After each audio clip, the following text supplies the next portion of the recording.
With backstabbers like Mitch McConnell, who needs Adam Schiff? Welcome to John Mike Keene as we go over the Pete Hegseth win. Character matters. It does. It still does.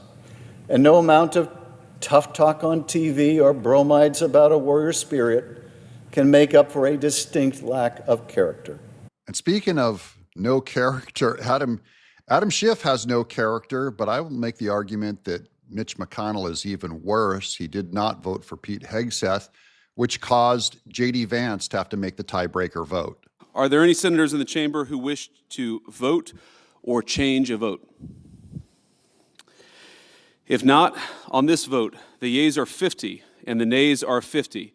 The Senate being equally divided, the Vice President votes in the affirmative, and the nomination is confirmed. And Pete Hegseth is now our head of Department of Defense, and that changes everything, guys. This is going to be explosive. But Adam Schiff claimed that he had none of these attributes or characteristics. That leadership in a democratic army means fairness, not harshness, understanding, not weakness, justice, not license, humaneness, not intolerance, generosity, not selfishness, pride, not egotism.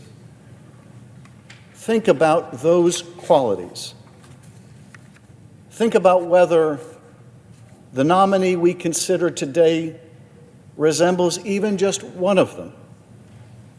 Certainly not generosity. Certainly not humanity. Certainly not understanding. Certainly not. Adam Schiff is, of course, a liar, but at least he represents an entire state of liars. They voted for him, whereas Mitch McConnell comes from Kentucky, and Mitch McConnell does not represent Kentucky's values. And congrats to Pete and his family who got raked over the absolute coals to get it here. Second, this is why your Senate vote is so important. Hey, how about Pennsylvania? Dave McCormick wins in Pennsylvania by what, 15,000 votes or so? That's the difference between Pete Hegseth getting across the finish line or not.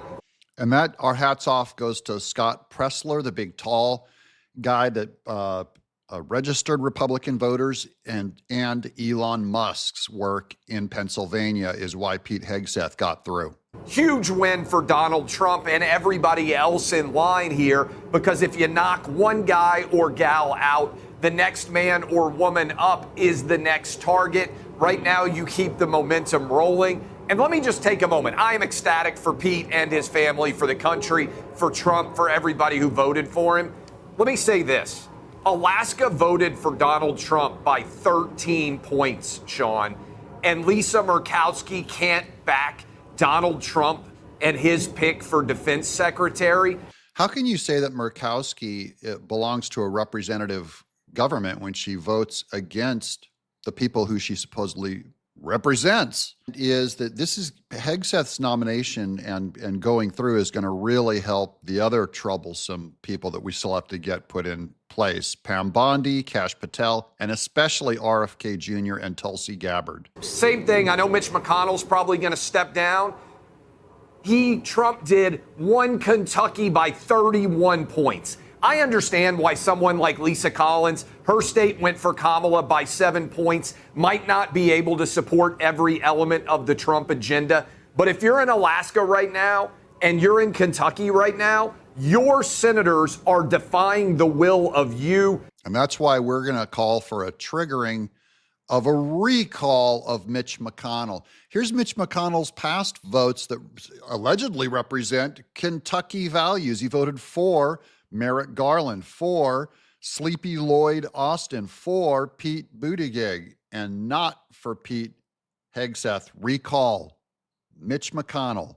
And while we're at it, recall Adam Schiff just for fun. I'm John Mike Keene.